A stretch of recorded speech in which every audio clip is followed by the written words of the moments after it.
Welcome back to One Hit Wonderland, and let me take you back to 1989. In the pop world, music is obnoxiously slick and polished and watered down as it'll ever be. But if you look beneath the surface, you'll find an increasingly popular genre called hip-hop, right then going through what they call its golden age. A lot of people didn't like it. It's not even real music, they said. It's ugly, it's dangerous, it's threatening. To break through against rampant prejudice against the genre, you had to be the tightest, most undeniable, most technically perfect MC ever to take the mic. In other words, you had to be Biz Markie. Let me tell you a story of my situation. I was talking to this girl from the US nation. Yes, the diabolical, the clown prince of hip-hop, the man they called the Biz. He looked like a cartoon character. He sang like a dying walrus. He rapped like he just had his tonsils removed. And yet he powered his way not only to a top 10 hit, but to about 25 years of goodwill since. Hip-hop loves Biz Markie. I came into this knowing nothing about him, and yet I kind of feel like I also knew everything about him, because he just seems to be one of those guys who keeps popping up because everybody just wants him around. Why him? You got what I need. Now, if there's any one-hit wonder who deserves to be forgotten, you'd think it would be this hilariously incompetent marble mouth.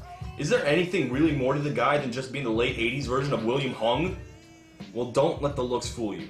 To many, Biz Markie deserves to be mentioned among the all-time greats. Instead, he wound up a victim, and to a lot more than just a two-timing groupie. Oh, snap! Guess what I saw? But even despite that, he's still around today, still kicking it. Why? Because nobody beats the Biz. Check it. Then when I asked, do you have a man, she tried to pretend. She said, no I don't, I only have a friend. Come on. Marcel Hall, better known as Biz Markie, got into hip-hop when he was just a teenager on Long Island. Well, I used to be busy getting in trouble, and my name is Markie anyway, so I put them both together. And this being the mid-80s, he did what every kid in New York was apparently doing. He beatboxed. Yeah, beatboxing used to be this huge thing, even among big-name rappers. Nowadays, the only people who beatbox are college a cappella groups and Justin Timberlake, and people only kind of tolerate it because he's Justin Timberlake, let him do what he wants. But in the 80s, it was Biz Markie's ticket to the big time. And he got a job with Cold Chillin' Records where he got to go behind a lot of the late 80s greats like Big Daddy Kane and Roxanne Shante and MC Shan. I guess he was cheaper than hiring an actual DJ. You know, 808 machines, they don't pay for themselves. But then he decided to become a rapper, too. Now, you'd think that'd be a disaster, right? Well, he released his first album in 1988, and it is fantastic.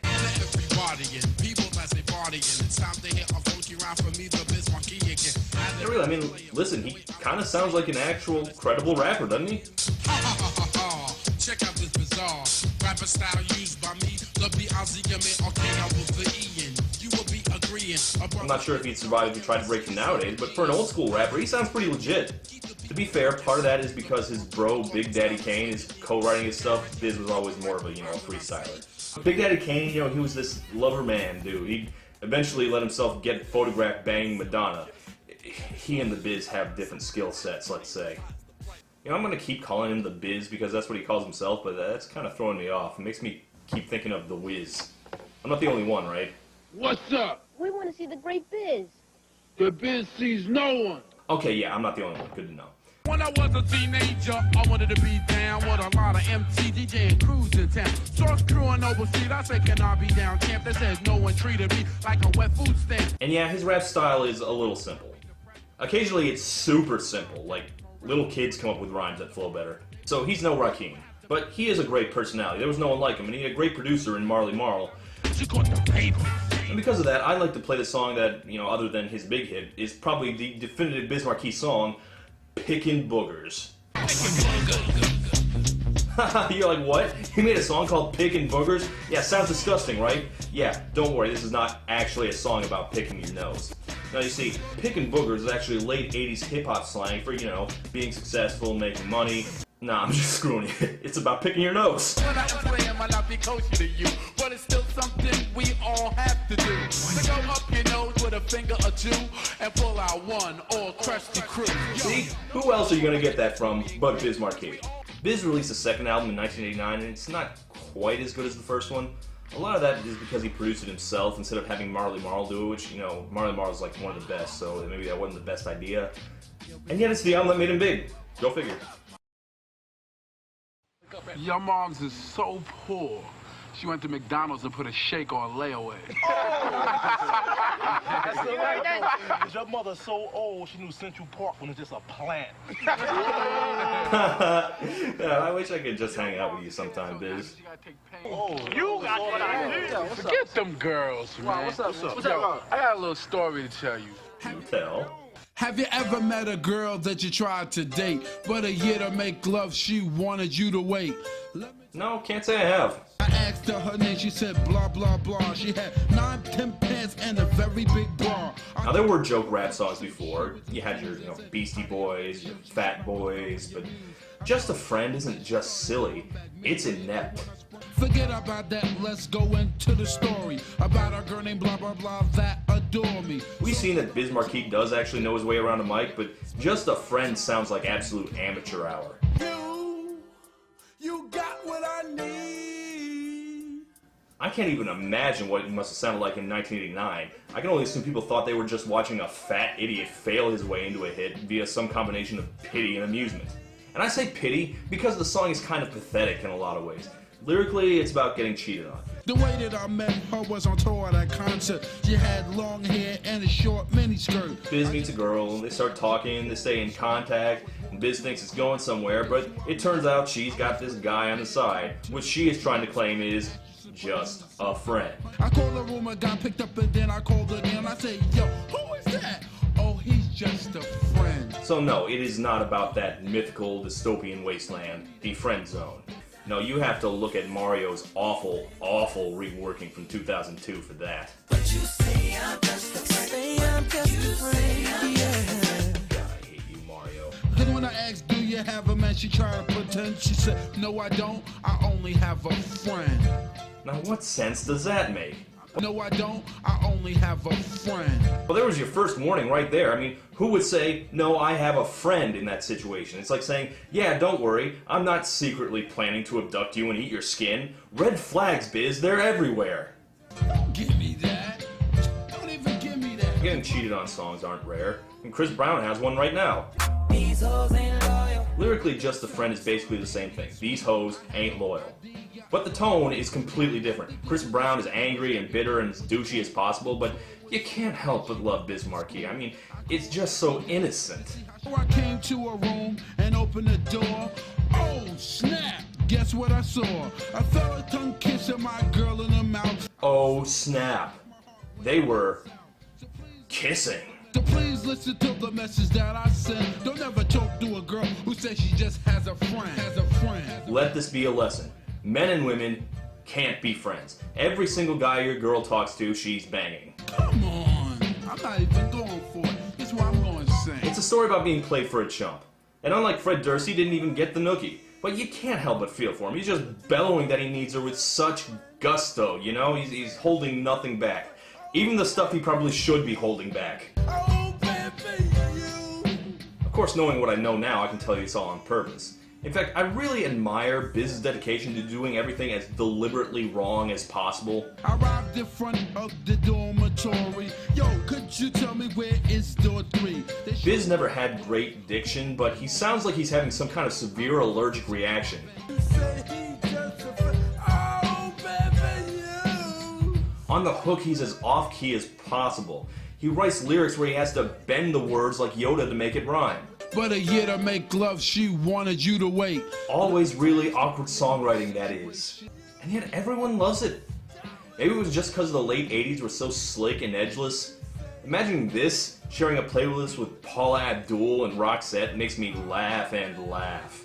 But regardless, there is something there. That hook, that off-key wailing, the stumbling lyrics. I went to a gate to ask where was a dorm. This guy made me fill out a visitor's form. That bastard! I try not to use this phrase too often, but this song legitimately is something that's so bad it's great, which is a legitimate claim on greatness, I think. You'll never forget the image of Biz in his Mozart wig, barely even pretending that he's playing the piano. Of course, by the time his next album came around, I'm guessing he wished he could make people forget about it. Oh, hi. Excuse me. Oh, how you doing? Aren't you that guy who sits at the piano, I mean, with his white wig on all... Yep, that's him, alright. Not shocking that that's the first and only thing she thinks of either. Just a Friend is the least surprising one-hit wonder song in history because Biz Markie is a joke. And that's not an insult, it's just how he presents himself. Hard to make a career when no one takes you seriously. Yo, that sound alright though. For what it's worth, I quite like his follow-up single, Spring Again, about how great it is that it's springtime, you know? I mean, who raps about corny things like that? Only the Biz. Don't you like when the winter's gone and all of a sudden it start getting warm? The trees and the grass start looking fresh and the sun in the sky be looking at best. But, you know, I get why it didn't catch on. And the reason I reminisce called It's spring again. Everybody know it's spring again. To the girls and boys and people above. This is the time to fall in love. I can't be the only person who finds that hilarious, right? Okay, he released his next album in 1991 titled I Need a Haircut, which is also hilarious. But I can't say that I'm that impressed with the album's first single. And it's another song about how he's unlucky in love, but it doesn't even have a hook. Naturally, this wasn't selling well at first. And then disaster struck. The golden age of hip-hop was driven by sampling. They would make all sorts of amazing brand new beats out of collages of tons of other songs, and it was great, but you know, it had already been controversial, there were a lot of lawsuits that got settled out of court, legally it was still all in the gray. But a songwriter from the 70s named Gilbert O'Sullivan outright denied permission for Biz Markie to sample his song beforehand, and Biz decided to do it anyway. And Gilbert sued, this went to criminal court, Gilbert won, and the judge ordered every single copy of Biz's albums taken off the shelves. Alone again, naturally. This court case not only stopped Biz's momentum in his tracks, it killed the golden age of sampling. Hip-hop would never be the same again. Biz Markie released what would be his last album of his peak years in 1993, titled All Samples Cleared. Haha. That album samples 5 different versions of the same song, possibly just to be clever. But hip-hop had become such a darker and more intense genre by that point, there was no room anymore for a Biz Markie. The last thing anyone ever heard of him was on the bajillion-selling Space Jam soundtrack, where Biz Markie teamed up with the Spin Doctors to record a cover of, yes, Casey and the Sunshine Band's That's the Way I Like It. That's the way I like it. Told you it was going to show up again. The song is following me around, I swear. Hell yes he did! First of all, the Beastie Boys were huge fans and continued to champion him, putting him on the albums, bringing him on tour. Here, let's listen to them cover Benny and the Jets.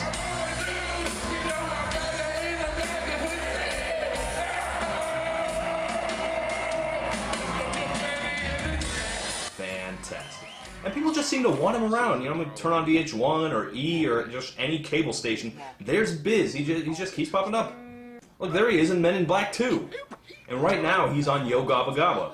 And I can't believe it didn't happen sooner. I mean, think about it. A whole generation of kids will grow up having been taught by Biz Markie. Yeah, that just makes you proud to be a human being, you know? Abso-friggin-lutely. Biz Markie is an original. There's been none like him and there won't be another anytime soon. Yeah, he was a clown, but the world loves a clown for a reason. Biz Markie challenged the preconceptions of who could be a rapper because he wasn't a gangsta, he wasn't slick, he wasn't a lover man or a pretty boy, and he never tried to be. He just was who he was. And every rapper who's come out since then that was weird or goobery or grew up being uncool owes him a little something. Biz Markie, wailing, mumbling Biz Markie, a pioneer of music. Respect. You know, everybody sing along. You